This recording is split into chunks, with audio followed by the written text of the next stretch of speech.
नमस्कार, आप देख रहे हैं स्टेट टाइम्स और मैं हूं अमर चौहान। 5 अगस्त 2021 को 370 और 35 ए टूटे हुए 2 साल हो जाएंगे। जहां कुछ लोग इसे लेकर नाराज थे, वहीं कुछ लोग खुश भी थे। तो इसी मुद्दे पर बातचीत करने के लिए हमारे साथ मौजूद हैं veteran leader, state vice president BJP and former minister Shri Shyamlal Sharma जी।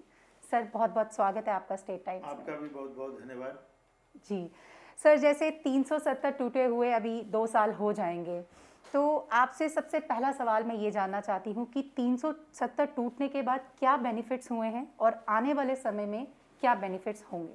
देखिए, सबसे पहले तो 370 जो था उसका जो एक यहाँ पे नरेटिव कश्मीर सेंट्रिक लीडरशिप ने जो खड़ा कर दिया था, मुझे लगता है कि एक वधान, एक प्रधान और एक निशान की बात थी। प्रधान तो हो गए थे 1967 में, बट अभी भी जब हम कहते थे तो हमेशा यही कहता था कि जम्मू कश्मीर जो है वो भारत का अटूट अंग है जी। कभी ऐसा नहीं कहते कि ये पूरा जो समूचा हमारा शरीर है, जो भारत हमारा एक अंग, उसको अंग क्यों कहते थे। तो वो एक माइंडसेट जो था, एक साइकी डेवलप हो गई थी जी। और कहीं ना कहीं जो अखंड भारत की बात होती थी उस पे कहीं ना कहीं वो प्रश्न चिन्ह था, वो जो मैं एज ए पॉलिटिकल और अगर हिस्ट्री को भी देखा जाए तो वो एक नरेटिव जो है, पॉलिटिकल नरेटिव जो है, वो पिछले 2 साल में चेंज हुआ है। क्योंकि अगर हम इस तरीके से लें कि कश्मीर में सब लोग जो है वो अलगाववादी हैं, तो ऐसा नहीं है जी। अभी आप देखेंगे कि मैक्सिमम 5% से ज़्यादा ऐसे लोग नहीं हैं जो भारत के खिलाफ है। लेकिन उनके वो जो आका थे, एक तो यहाँ पॉलिटिकल डेमोक्रेसी को प्रमोट नहीं होने दिया था। उस बात पे मैं पॉइंट टू पॉइंट आऊंगा। कुछ ऐसी सेक्शंस थी यहाँ पे जिनको 70-72 साल के बाद सिटीजनशिप राइट मिला है। आपने देखा, वेस्ट पाकिस्तानी रिफ्यूजी थे, गोरखा कम्युनिटी के लोग थे, वाल्मीकि समाज के जो उस समय महाराजा ने यहाँ पे सबसे जो मुश्किल काम है वो काम करते थे, मैला ढोने का काम करते थे। उन लोगों का क्या कसूर था? तो वो कम से कम 5 ऐसी सेक्शंस हैं। और फिर 370 के बाद बड़ी तब्दीलियां जो हैं, सबसे पहले ये है कि अब कोई ये नहीं कहेगा कि हम अटूट अंग हैं, अब ये कहेंगे कि हम अखंड भारत हैं।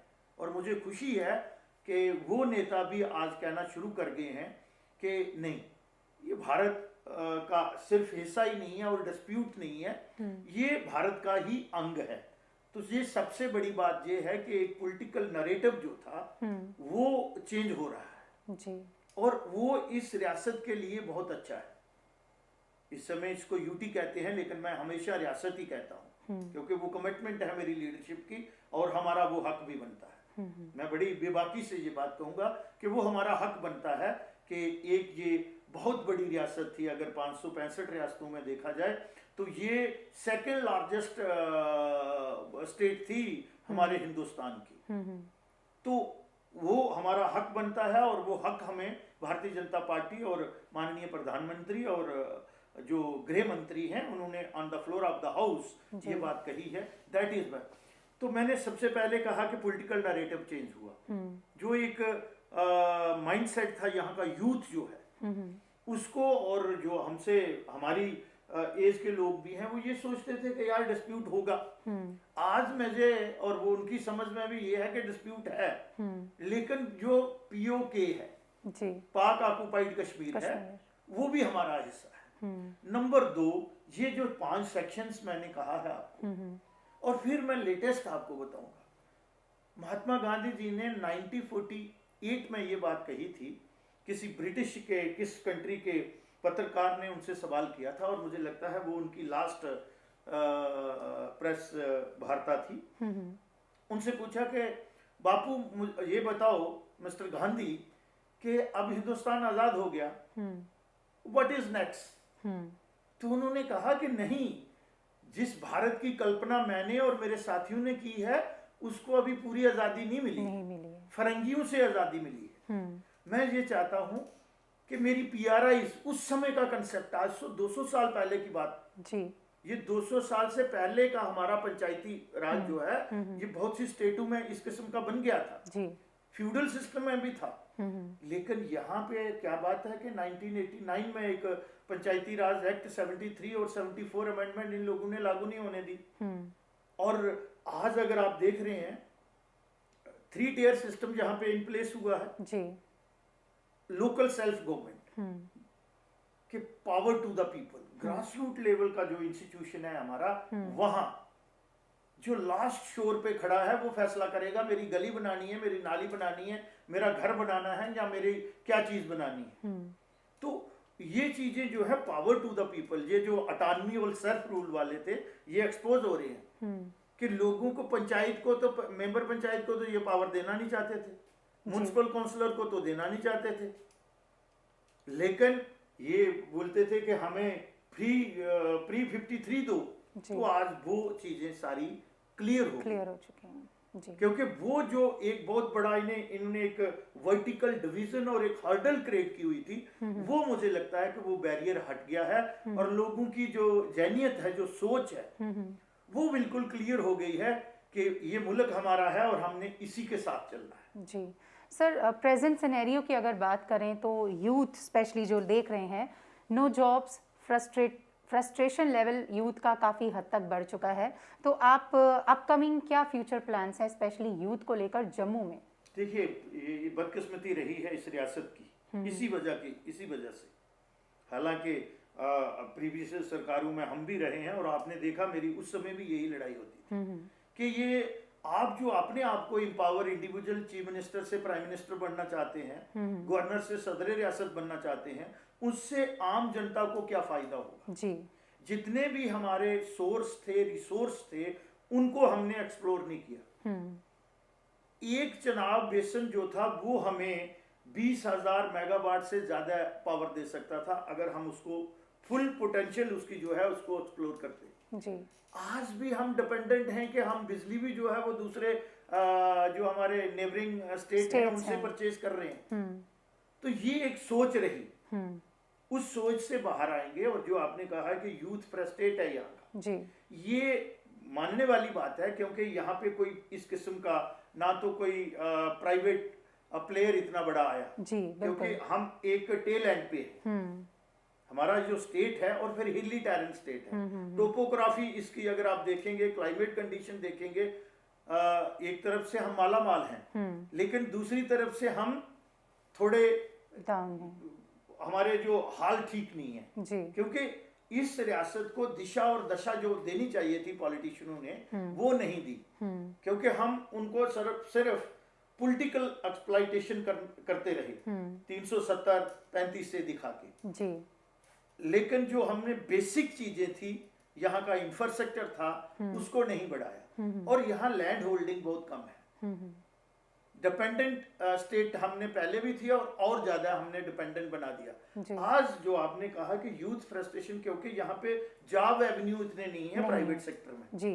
तो मुझे लगता है कि 370 जाने के बाद, लेकिन आप कह रहे हैं कि 2 साल हो गए, आपको पता है कि 1500 से ज्यादा कवानीन है, कानून है, लॉज हैं जी, जिनको यहाँ ट्रांसलेट करना था, जहां इंप्लीमेंट करना था 370 जाने के बाद ऑल इंडियन लॉज जो थे वो यहाँ एक्सटेंड करने थे। बिल्कुल। तो आज हम मेन स्ट्रीम में आ गए हैं। यहाँ तो बोलते थे मेन स्ट्रीम पार्टी हैं। अरे जब हम इसी मुल्क के वासी हैं तो मेन स्ट्रीम तो एक ही है ना, हिंदुस्तान। हमारा जो नेशनलिज्म है उसमें तो कहीं प्रश्न चिन्ह नहीं होना चाहिए जी। तो आज मुझे लगता है कि हम ठीक रास्ते पे आए हैं।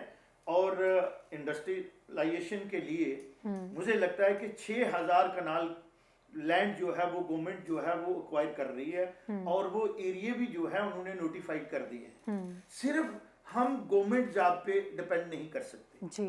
अगर हम देखेंगे कि हमारा रेवेन्यू सीड क्या है और एक्सपेंडिचर क्या है, जो पैसा डेवलपमेंट के लिए भी आता है वो हम सरकारी नौकरियों पे, हाँ हमने उन चीजों को भी, हमको पुलिस को किस तरह से बढ़ाना है, यूथ को किस तरह से प्रमोट करना है, यूथ सब्सटेंस स्पोर्ट्स बहुत सी यहाँ पे है। हमने टूरिज्म को किस तरह से प्रमोट करना है, रिलीजियस टूरिज्म जो हमारा है, हेरिटेज हमारी है जी, जी। तो हम उस तरफ नहीं गए। हम सिर्फ इसी चीज में लगे रहे कि जम्मू और कश्मीर को किस तरह से बांटना है, लेह को किस तरह से क्या करना है, किया इन्होंने कश्मीर का भी कुछ नहीं। तो आपने 370 की एक बात मुझसे पूछी जो सबसे बड़ी है, हम यहाँ पे राजनीति करते रहे हिंदू मुसलमान या सिख ईसाई पे नहीं करनी चाहिए। किया तो उन्होंने जम्मू के मुसलमान का भी कुछ नहीं। गुज्जर और बकरवाल एक ऐसा समुदाय है, आपने पूछा मुझसे कि 370 में क्या हुआ जी, क्यों नहीं, ये तो मेजॉरिटी लोग थे और उनकी 22% से 22% उनकी पॉपुलेशन है और वो हमेशा सरकार के साथ ही चले हैं, चाहे वो नेशनल कॉन्फ्रेंस की हो, पीडीपी की हो, चाहे कांग्रेस की हो, यही सरकारें रही ना जी। तो वो उन्हीं के साथ चले, लेकिन उनको पॉलिटिकल रिजर्वेशन नहीं थी। आज उनको पॉलिटिकल 28 उनके डीडीसी बने हैं।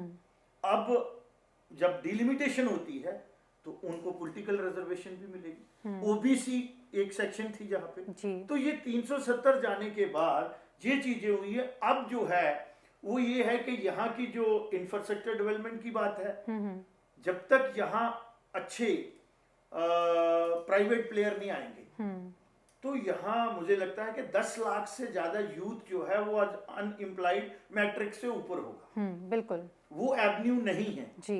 लेकिन अब आप देखेंगे कि तमाम को गवर्नमेंट जॉब तो नहीं मिल सकते, उसके लिए इंसेंटिव के साथ, हालांकि कुछ साथी मेरे, क्योंकि हमारा भी एक माइंडसेट बन गया कि सरकारी नौकरी ही करनी है, बिल्कुल वो हमारा लखनपुर से इधर वो कंसेप्ट ही नहीं है, हमें प्राइवेट सेक्टर में जाना है जी। आपने देखा होगा रेस्ट ऑफ द कंट्री में कुछ ऐसी स्टेटें हैं लोग प्राइवेट सेक्टर को जो है वो जो है उसको प्रेफर करते हैं जी।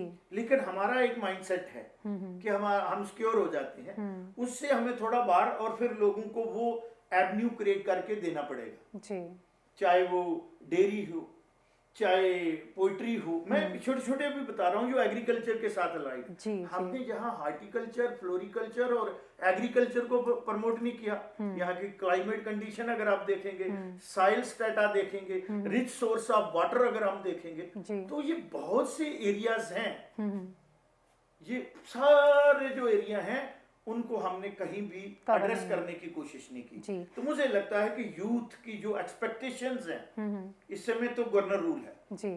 और हमेशा कहा जाता है, और एक गवर्नर ने भी ये कहा था कि जितनी सबसे अच्छी सरकार जो होती है वो लोगों की चुनी हुई सरकार है। बिल्कुल। तो इस समय हम ब्यूरोक्रेट और जो टेक्नोक्रेट हैं उनके हाथों में है, और बड़ी बड़ी बातें मेरी आदत नहीं है करने की जी। जब ये ट्रांसलेट होगा, इसकी ट्रांसफॉर्मेशन होगी जमीनी सतह पे जी। तो एक्शन जो है वो स्पीक करेगा। तो आप बिल्कुल जायज कह रहे हैं, लेकिन अब आप देखेंगे कि ऑलमोस्ट 800 से ज्यादा लॉज जो है वो यहाँ एक्सटेंड हो गए हैं। ओके। और रिक्रूटमेंट के जो एजेंसीज हैं आपने देखा कि वो भी इन प्लेस हो गई, और जितनी भी लिस्ट निकल रही हैं जी, आप पिछले 1 साल से देखेंगे बड़े ट्रांसपेरेंट मैनर से निकल रही हैं, चाहे वो पुलिस की निकल रही है, पीएससी की निकल रही है, सर्विस सिलेक्शन बोर्ड की निकल रही है, तो आप देखेंगे कि वहां प्रश्न चिन्ह नहीं है कि पॉलिटिशियन के जहाँ और जो लोग हैं अनफेयर मीन से उनमें लोग नहीं आ रहे, जिसका जो डिजर्व करता है किसी की मेरिट को एलिमिनेट नहीं किया जा रहा है। जो जम्मू कश्मीर की एक आदत बढ़ गई थी कि हमने इवन पीएससी में ऐसा होता था कि ग्रॉस वायलेशंस होती थी रूल की भी।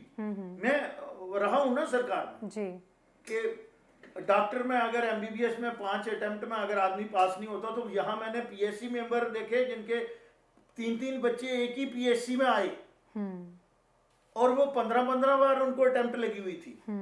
एक आदमी के लिए पीएससी के रूल जो है वो चेंज हुए, और जिस दिन वो अकोमोडेट हो गए तो दूसरे दिन उनको दोबारा रिमूव कर दिया। ये वो स्टेट थी। तो अब रूल ऑफ लॉ की सेंस जो है वो परवेल होगी, और एक ट्रांसपेरेंसी होगी, अकाउंटेबिलिटी होगी, और मेरिट को एलिमिनेट नहीं किया जाएगा। सर, इन्वेस्टमेंट्स की अगर बात करें, जैसे किसी भी स्टेट कह लीजिए या कंट्री कह लीजिए, इसकी डेवलपमेंट के लिए इन्वेस्टमेंट होना बहुत इंपॉर्टेंट है। तो अभी फ्यूचर में क्या इन्वेस्टमेंट्स होने वाली हैं या होंगी या नहीं होंगी, उस पर क्या कहना चाहिए? देखिए, इस समय हम डायरेक्टली तो इन टच नहीं है, लेकिन मेरा ये सब्जेक्ट रहता है कि पॉलिटिशियन जो है राजनीतिक मैं तो एक स्टूडेंट हूँ, पॉलिटिकल स्टूडेंट हूँ जी। तो उसको जानकारी होनी चाहिए, वेल इन्फॉर्म होना चाहिए। तो पिछले दिनों मेरी इंटरेक्शन हुई थी, मुलाकात हुई थी माननीय लेफ्टिनेंट गवर्नर साहब से जी। तो ये इशू भी आया था और उन्होंने खुद कंसर्न शो किया था कि हमने एक तो दरबार मूव बंद कर दिया जी। और ये होना भी चाहिए था, 200 करोड़ रुपया इस पे खर्च आता था, लेकिन उनको ये रियलाइजेशन थी, मैं अप्रिशिएट करूंगा कि उन्होंने मेरे कहने से पहले उधर से किया कि 10 से 15% लोगों में और यहाँ पे जो है इनकम जनरेशन में फर्क पड़ेगा। तो श्याम जी आप इन चीजों पे थोड़ा विचार रखते हैं तो इस पे क्या करना चाहिए? तो उसमें हमने ये सजेशन दी कि पिलग्रिम टूरिज्म यहाँ पे है, इंटरनेशनल बॉर्डर है हमारा, जहाँ बहुत सी ऐसी जगहें हैं हमारी जिनको हमने एक्सप्लोर नहीं किया हुआ है, उनको हम एक्सप्लोर करेंगे।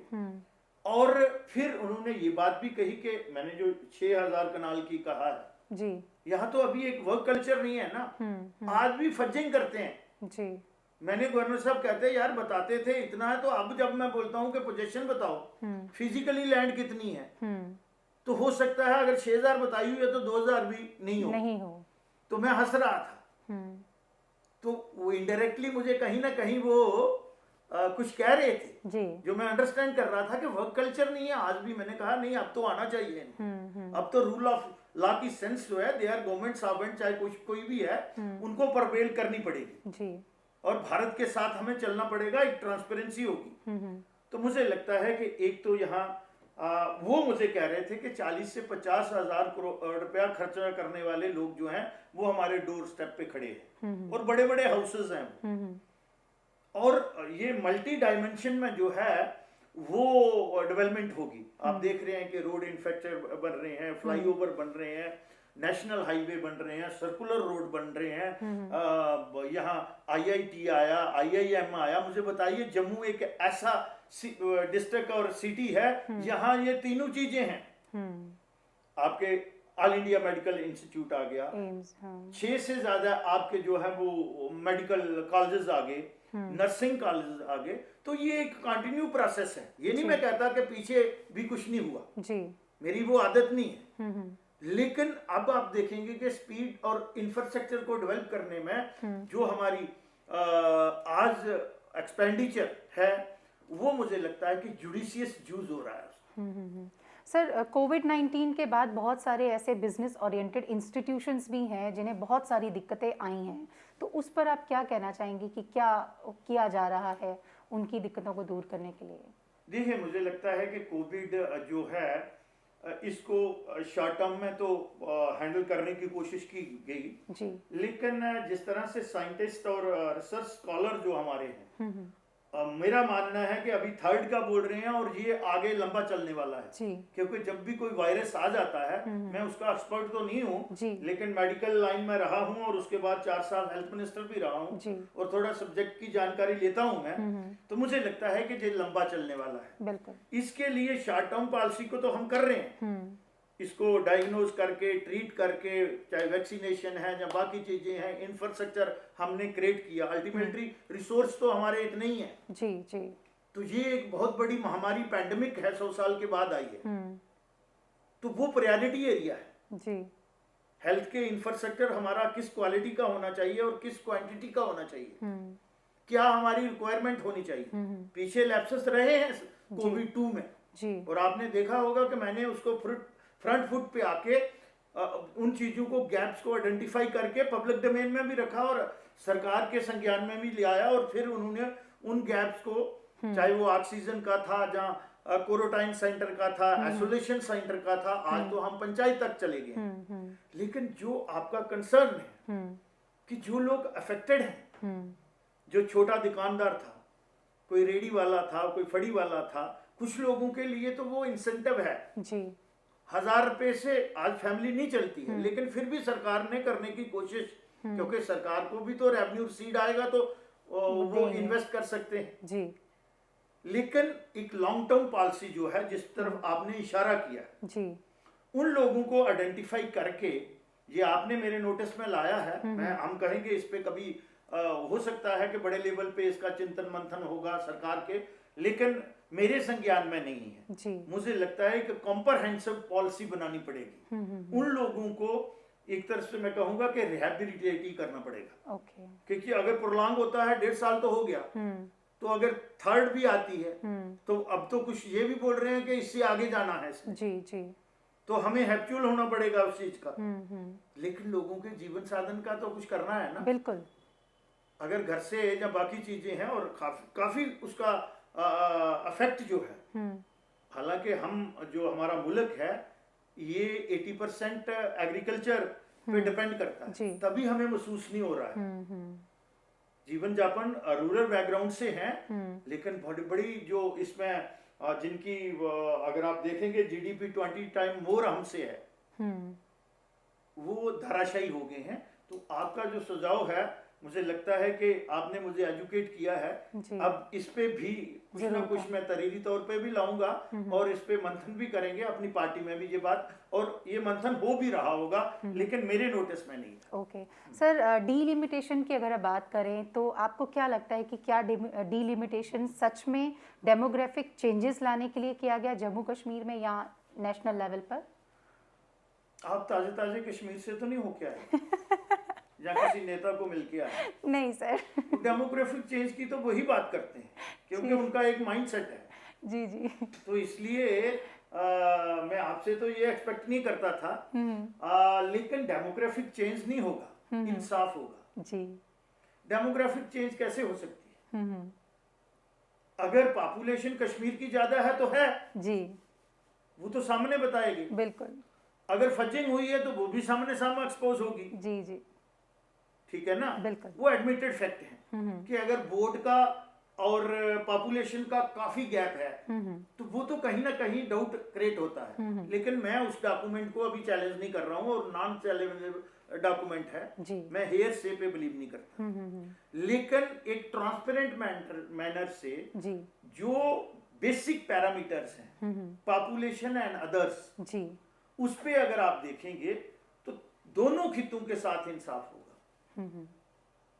मेरिट पे जो उस सेट फ्रेमवर्क में एक डिलिमिटेशन कमीशन ने काम करना है जी, और वो कहीं ना कहीं इंस्टीट्यूशन पे प्रश्न चिन्ह होगा और आज की सरकार पे भी होगा, क्योंकि पहले ये करते रहे हैं जी।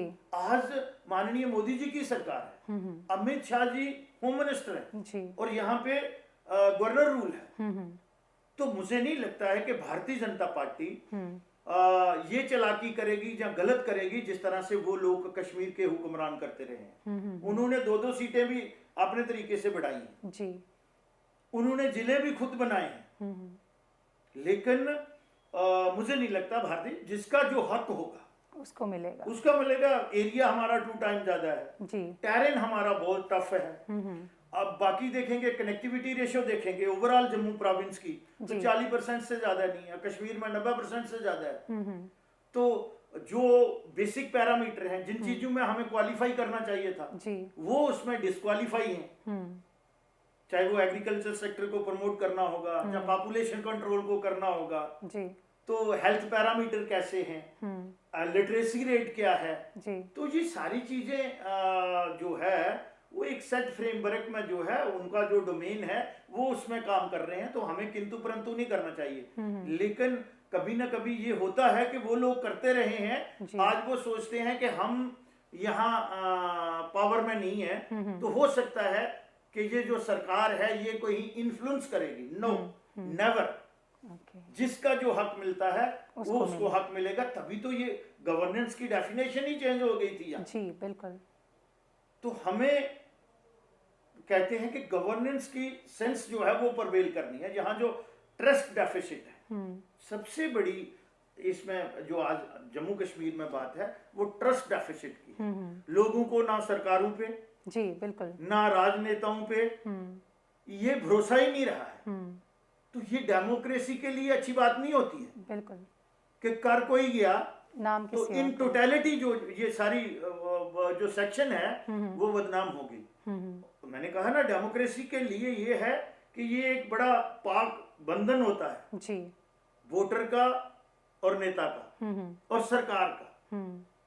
अगर सरकार पे भरोसा ही नहीं है कि मेरी सरकार मुझे कुछ कर सकती है जी, तो फिर सरकार की परिभाषा ही चेंज हो जाती बदल है। जाती है। तो यू रेस्ट शेयर, हर आदमी जम्मू कश्मीर का जो है जी उसको भरोसा करना चाहिए कि बड़े ट्रांसपेरेंट मैनर से होगा, जिसका जो हक बनता होगा उसको वो मिलेगा। मिलेगा। तो सर ओवरऑल डेवलपमेंट की अगर बात करें जम्मू कश्मीर की, तो उस पर आप क्या कहना चाहेंगे? क्या फ्यूचर प्लान्स हैं हमारे साथ, क्या डिस्कस करेंगे आप? देखिए, ओवरऑल मैंने दो बेसिक चीजें आपके साथ बात की हैं, एजुकेशन जी एंड हेल्थ। जी मैं हेल्थ को फर्स्ट प्रायोरिटी देता हूँ और होनी भी चाहिए। जी उसका इंफ्रास्ट्रक्चर कैसा होना चाहिए, मैन पावर कैसी होनी चाहिए, जी तो वो आप देख रहे हैं कि हेल्थ इंफ्रास्ट्रक्चर जो है वो बढ़ रहा है। ओके। प्राइमरी हो, सेकेंडरी हो, टर्शरी में हम बहुत पीछे थे। कश्मीर में फिर भी शेर कश्मीर इंस्टीट्यूट था, जी लेकिन जम्मू में कोई इस किस्म का इंस्टीट्यूशन नहीं। नहीं था। तो आज एक एम्स इधर बन रहा है, एक AIIMS all India medical institute Kashmir में बन रहा है। हाँ, इस समय तो डिस्पैरिटी नहीं ना हो रही। बिल्कुल। अगर आप हायर क्वालिफिकेशन की बात करेंगे, कितने डिग्री कॉलेज बने हैं, फिर उसके साथ साथ टेक्निकल एजुकेशन की बात करेंगे। मैंने कहा कि IITB, IIMB, ट्रिपल बी, ये सारी चीजें आ गई ना यहाँ पे। तो ये एजुकेशन जब हमारे पास होगी तो मुझे लगता है वो सबसे धनी आदमी होता है। बिल्कुल। और उसके साथ साथ हेल्थ होगी। ये आ गया एक साइड जी जो बेसिक है।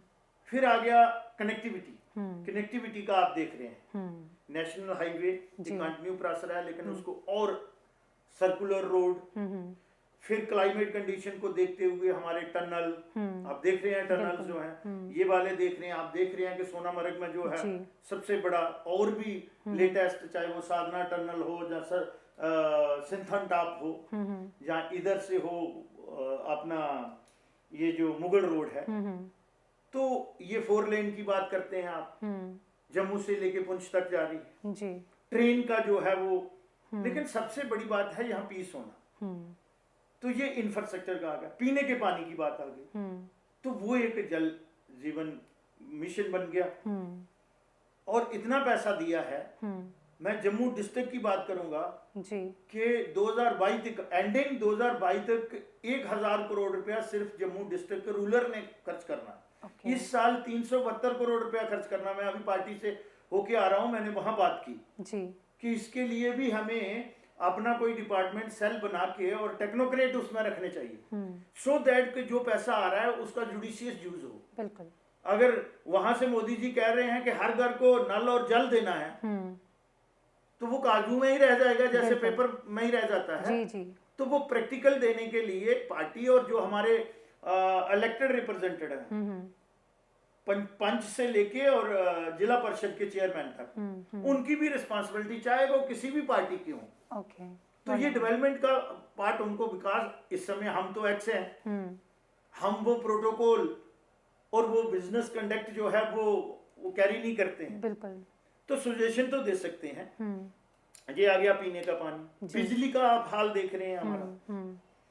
और मुझे खुशी हुई कि मैं अगले दिन गवर्नर साहब के पास, उन्होंने मुझे बताया कि हम कितनी क्रिएशन कर रहे हैं सप्लाई और डिमांड में।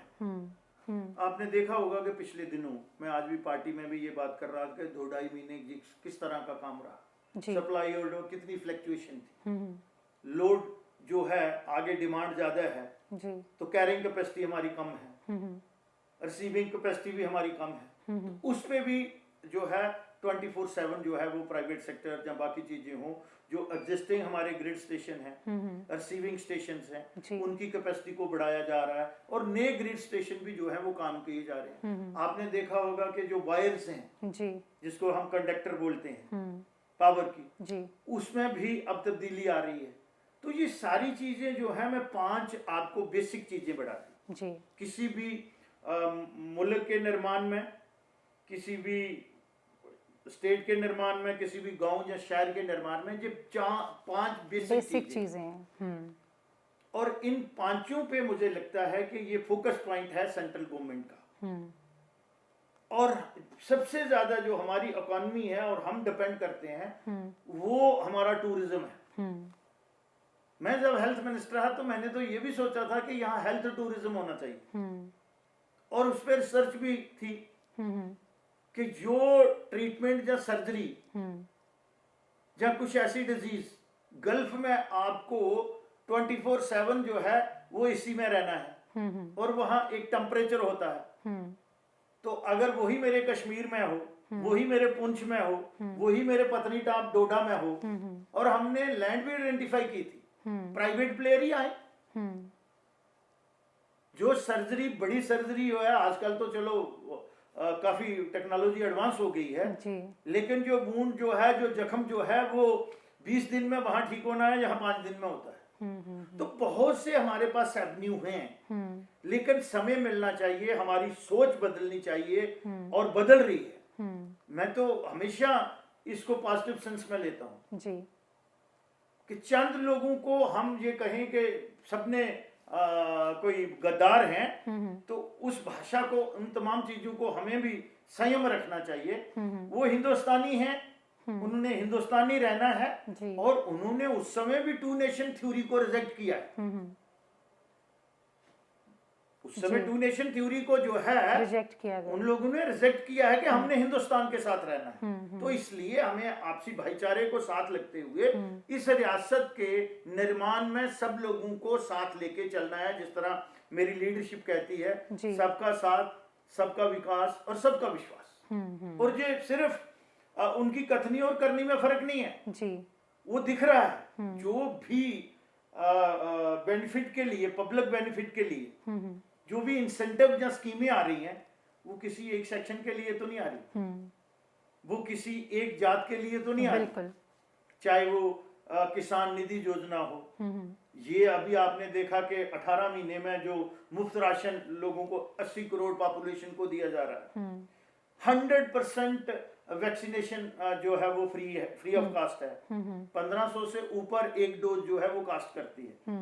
और हिंदुस्तान अभी इतना रिसोर्सफुल कंट्री नहीं है। तो ये सारी चीजों को सामने रखते हुए मुझे लगता है कि जो सरकार की सोच और अप्रोच है, उनकी कथनी और करनी में कोई फर्क नहीं है। जी जी जी जी, बहुत बहुत शुक्रिया सर। अभी जाने से पहले जो लोग आपको देख रहे हैं, आप कोई मैसेज देना चाहेंगे उन्हें? मैं तो आज के इस दिन यही कहूँगा, एक तो परमपिता परमेश्वर से ये दुआ करूँगा, माता रानी से, कि ये जो एक कोविड की महामारी है, इसने काफ़ी लोगों का जानी और माली नुकसान किया है, इससे हमें निजात दिलाए।